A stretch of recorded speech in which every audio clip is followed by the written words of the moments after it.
यार पागल कहीं का।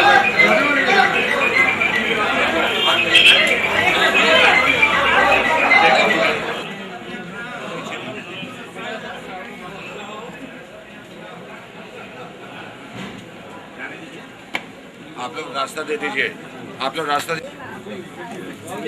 हम तो आपके स्वागत पे खड़ा है।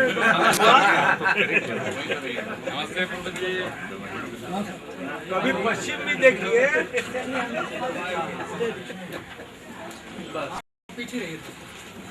थोड़ा सा कैमरा पीछे से धक्का ना नहीं, गर्दन टूट जाएगा। कॉल कर रहा है कुछ।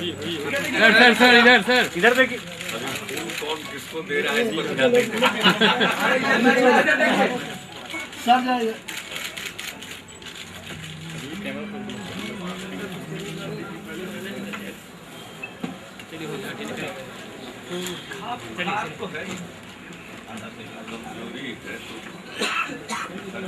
क्या आइए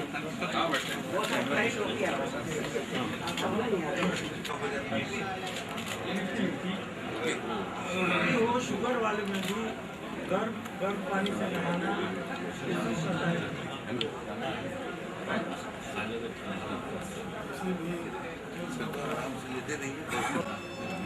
हो गया सो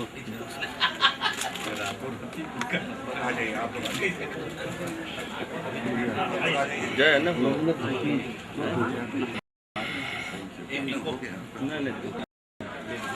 जय चौधरी जी वहाँ रख दीजिएगा।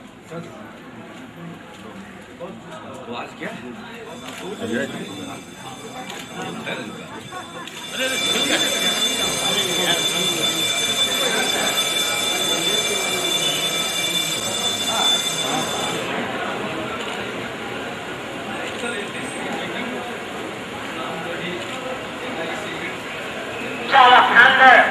माननीय सदाश्री गंगा प्रसाद महोदय जी के गाड़ी चालक ध्यान है। माननीय सदाश्री गंगा प्रसाद महोदय जी की गाड़ी कानून व्यवस्था और राष्ट्रीय योजना का खर्च पैसे खर्च न होना, ये मुख्य मुद्दे हैं उनके। और विधानसभा का कम होना भी एक मुद्दा है। देखिए, विधानसभा का सत्र नियमित तौर पर हो रहा है। अब तो ये परंपरा की शुरुआत हो गई कि बजट सत्र लंबा होता है और 31 मार्च के पहले पूरा बजट पास कराया जाता है। ध्यान दे। माननीय सदाश्री कामेश्वर चौपाल जी के गाड़ी परिषद कोटि को मिला में वर्षाकालीन ध्यान दे। माननीय सदाश्री तौर पर कामेश्वर चौपाल जी के गाड़ी और परिषद कोटि को मिला में बिजनेस हो, सब बिजनेस का निष्पादन किया जाएगा। माननीय सदाश्री और सरकार कामेश्वर चौपाल जी के गाड़ी परिषद कोटि को मिला में पक्ष को उनकी मर्जी के हिसाब से मुद्दों को उठाने का अधिकार है। वो जो भी मुद्दा मुनासिब समझते हैं वो सब मुद्दा उठाएं, सरकार उसका उपयुक्त उत्तर देगी। हम हर विषय पर स्वस्थ बहस चाहते हैं और लोकतंत्र की बुनियाद है वाद विवाद, और ये होना चाहिए। बहस और चर्चा से सरकार को भी लाभ होता है। जब सदन में कोई बात पर चर्चा होती है तो कहाँ क्या हो रहा है यह जानने का भी अवसर मिलता है। ये कोई ज़रूरी नहीं है कि लोग सिर्फ सरकार को घेरने के लिए ही प्रश्न उठाएं। अपने अनुभव के आधार पर अगर कोई बात रखते हैं तो हमारी सरकार उसको गंभीरता से लेती है और उस पर कार्रवाई भी करती है। इसलिए विपक्ष का स्वागत है, वो जितने मुद्दों पर चाहें उतने मुद्दों पर चर्चा कराएं। सरकार को कोई आपत्ति नहीं है, उस पर प्रसन्नता होगी। और अभी तो सेशन है, जितना बिजनेस होगा उस हिसाब से आवश्यकता पड़ेगा तो हम लोग और भी बैठ सकते हैं। मंत्री जी, जनता दल यू एक और उपचुनाव में जीती है कांग्रेस की सीट, इस पर हमें प्रसन्नता है और बिहार की जनता ने हम पर विश्वास जतलाया है। और ये इस बात का परिचायक है कि विकास के लिए जो सरकार काम कर रही है उससे बिहार की जनता संतुष्ट है और बिहार की जनता को पूरा विश्वास है कि हमारी सरकार काम करेगी और इसी उम्मीद के आधार पर लोगों ने हमारे उम्मीदवार को वहाँ से विजयी बनाया है और इससे हम लोगों की जवाबदेही बढ़ती है और समाज के हर वर्ग के लोगों का वोट मिला, अल्पसंख्यक, बहुसंख्यक, सभी समाज के लोगों का, दलित, आदिवासी, पिछड़ा, अति पिछड़ा, अगड़ा, औरत, मर्द, सबका वोट मिला है और उसके चलते हमारे प्रत्याशी की जीत हुई। सुप्रीम कोर्ट का आदेश आया जो नेताओं पर मतलब मामला चलाने के लिए किसी राज्यपाल या विधानसभा अध्यक्ष क्या इसका तो व्याख्या करने का, कानून की व्याख्या करने का अधिकार तो न्यायालय को है और न्यायालय ने जो भी किसी कानून की व्याख्या की है तो संवैधानिक रूप से वह सक्षम संस्था है और उन्हीं को उसकी व्याख्या करनी है, तो उनकी व्याख्या सबके लिए मान्य है और मान्य होनी चाहिए। उस पर किसी विवाद की तो कोई गुंजाइश है नहीं। एक अलग सवाल है कि आजकल बिहार में विधानसभा में नए विधायक आ रहे हैं, वो पैजामा कुर्ता छोड़कर शर्ट पैंट रेबन का चश्मा ये सब चलो आप लोगों का अनुकरण करने लगे। कितना सही है।